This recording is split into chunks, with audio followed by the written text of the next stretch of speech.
Why don't you go back to wherever you came from? The words echoed like a slap across the hallway, bouncing off the sleek, polished lockers of Ridgewood Preparatory Academy, a school known more for its wealth and tradition than for its kindness. 12-year-old Amara Monroe stood frozen. Her arms were still wrapped around the books she had just picked up, her hoodie slightly tugged from the sudden shove. Around her, a circle of students had paused their usual chatter and laughter. Some whispered. Others giggled. A few looked down, pretending not to notice. But at the center of it all was Brooke Whitman.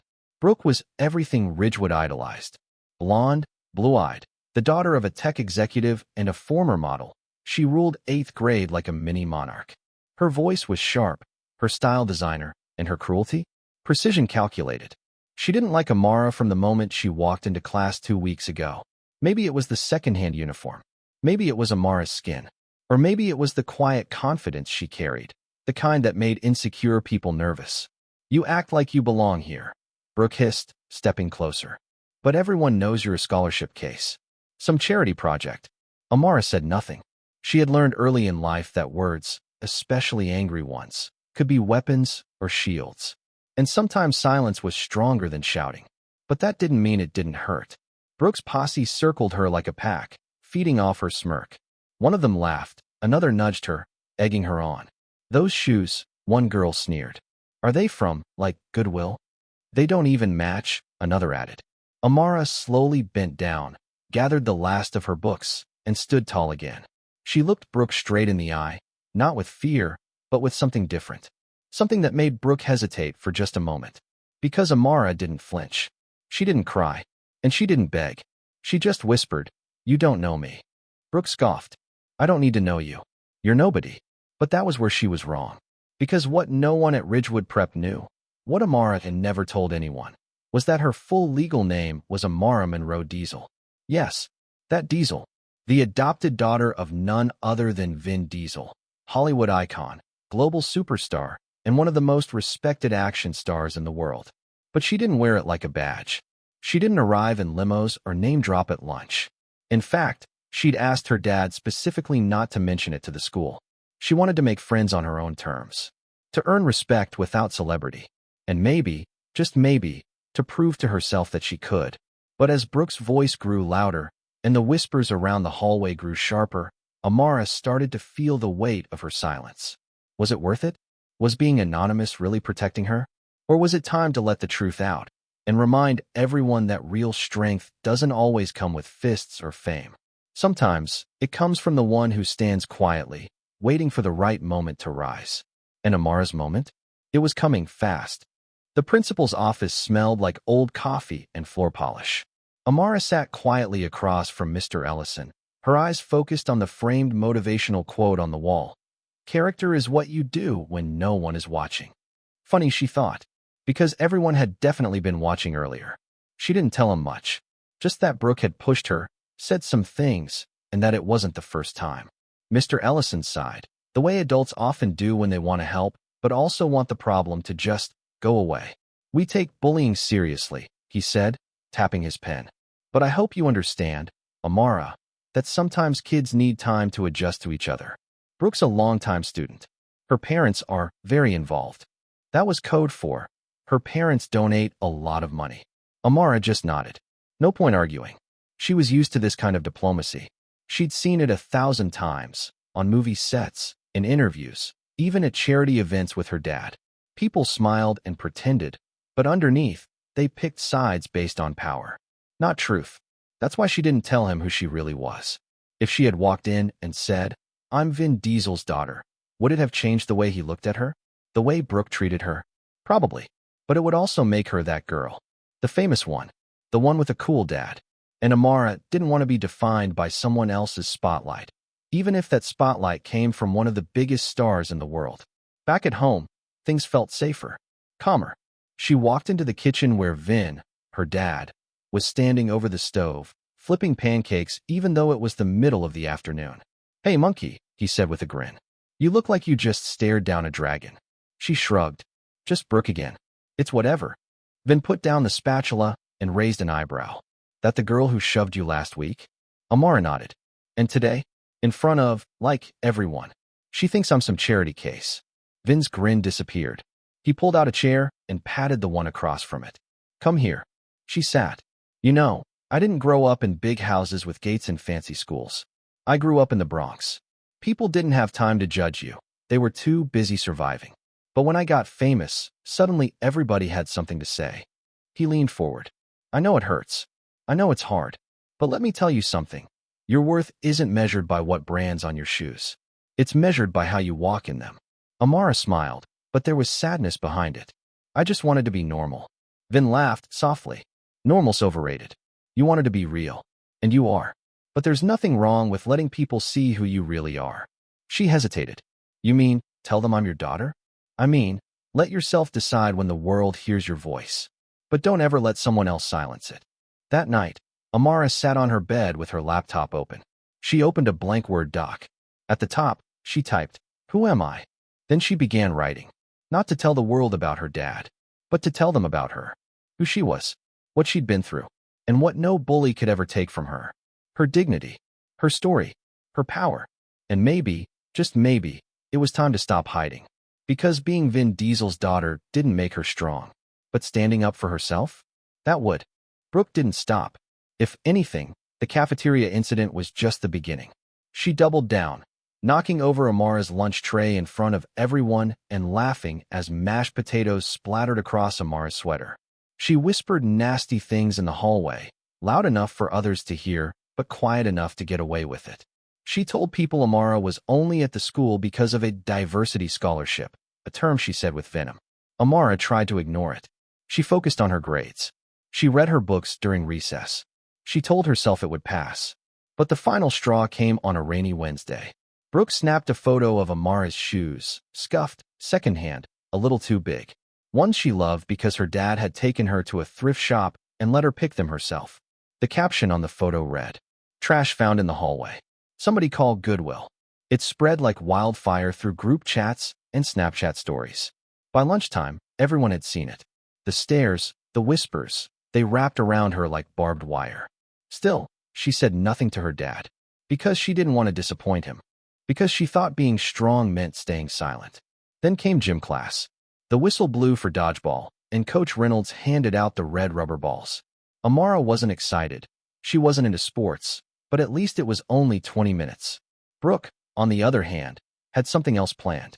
She picked up a ball, waited until Amara's back was turned, then hurled it like a missile. Crack! It hit Amara straight in the face. A dull thud echoed through the gym as she stumbled backward, clutching her nose. A thin stream of blood trickled between her fingers. Gasps filled the room. Brooke didn't even pretend to be sorry. Oops, she said, twirling a strand of hair. Guess she's too weak to play with us. That was the moment the silence broke. Coach Reynolds blew his whistle hard and stormed over, grabbing Brooke by the arm and demanding to know what happened. For once, no one backed Brooke up. Too many people had seen. Too many people had stayed quiet for too long. Amara didn't cry. She just stood there, stunned, blood dripping onto her gym shirt. And then she whispered it. Call my dad. In the nurse's office, Amara lay on a paper-covered cot with a cold pack over her nose. Her head throbbed, but her heart pounded louder. The nurse handed her a phone. She hesitated for a moment, then dialed. It only rang once. Daddy, she said, her voice cracking. It happened again. There was silence on the other end. Not long. Just enough for Amara to know what came next. Exactly 20 minutes later, the calm of the school parking lot shattered like glass. Engines roared. Tires screeched. A matte black Dodge Charger pulled up like a war machine. Out stepped Vin Diesel. Not Dominic Toretto, the movie character. Not Vin Diesel, the global superstar. But Amara's dad, and he was not acting. The security guard outside the school stammered something about visitor passes, but one look from Vin shut it down. He didn't yell. He didn't storm through the halls. He walked straight into the front office like a tank wrapped in calm fire. Every student with a phone started filming. Every staff member stood up straighter. But Amara didn't care about any of that. Because the moment he walked into that nurse's office and saw her swollen face, he knelt beside her. He touched her hand. And he said only 3 words. Not anymore, baby. Vin Diesel didn't just walk into the school. He marched. Each step deliberate. Each breath held back like a storm waiting to break. The glass doors to the front office trembled as he pushed them open, his black boots echoing like thunder across the tile floor. A receptionist stood up, nervous. "Sir, I need you to. I'm here for my daughter." There was no need to say more. His voice was calm, almost too calm. That kind of calm that only comes before something explodes. A teacher stepped forward to block the hallway. Vin didn't raise a hand. He just looked at him. The teacher stepped aside. He reached the nurse's office in seconds and swung open the door. And there she was. Amara sat on the small cot, eyes red from tears, a cold pack pressed gently against her nose. Her hoodie sleeves were balled up in her fists, and though her face was bruised, her posture was straight, like she wanted to be strong for him. Vin's face shifted. His jaw tightened, but he dropped to one knee and cupped her cheek with a tenderness that didn't match his size. "I'm here, baby," he whispered. She didn't cry again, but he saw it in her eyes. That pain. That question every kid asks without saying it. "Why me?" "Who did this?" he asked, softly but firmly. Amara looked away. She didn't answer. She didn't have to.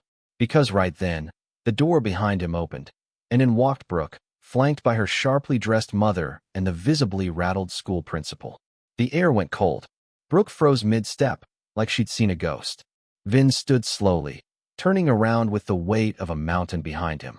His gaze landed directly on the girl who had tormented his daughter for weeks. "You attacked my daughter?" he asked, voice calm. Almost too calm. Brooke's mom stepped in. "We weren't told she was your daughter," she snapped, voice sharp like polished glass.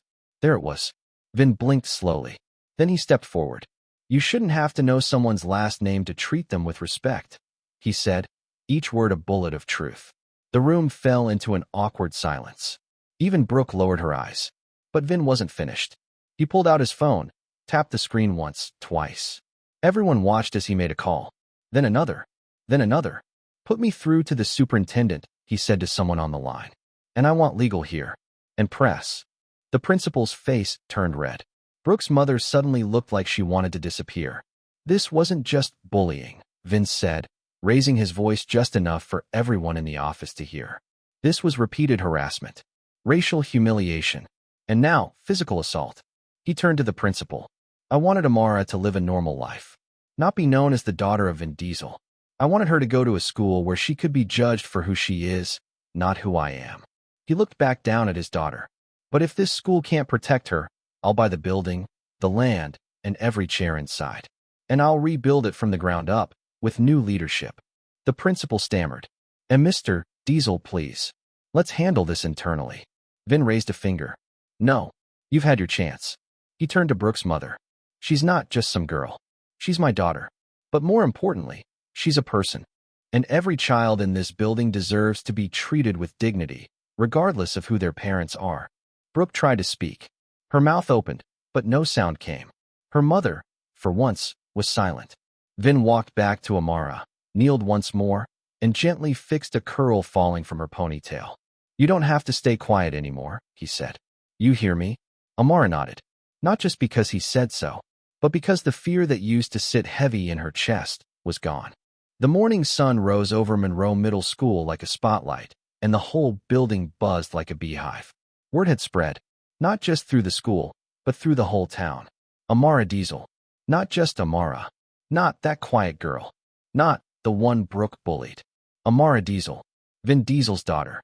The same girl who wore thrifted sneakers. The same girl who sat alone at lunch. The same girl people whispered about, ignored, or made fun of, was now front-page news. Students gathered in huddles, phones out, showing the viral clips that were now circulating online. News crews had picked up the story overnight. There were photos of Vin Diesel outside the school, quotes from the confrontation, and even a snippet of his vow to fund a complete anti-bullying overhaul through the Diesel Foundation. Brooke? Suspended. Immediately. Her parents had been forced to sign a public apology and attend a sensitivity education program alongside the school board. Her mom, once smug and entitled, had been caught on camera rolling her eyes, until she realized the cameras didn't just record faces. They recorded truth. And the truth was out. But it wasn't just about Amara being Vin Diesel's daughter. That was just the twist. The real story was how she carried herself.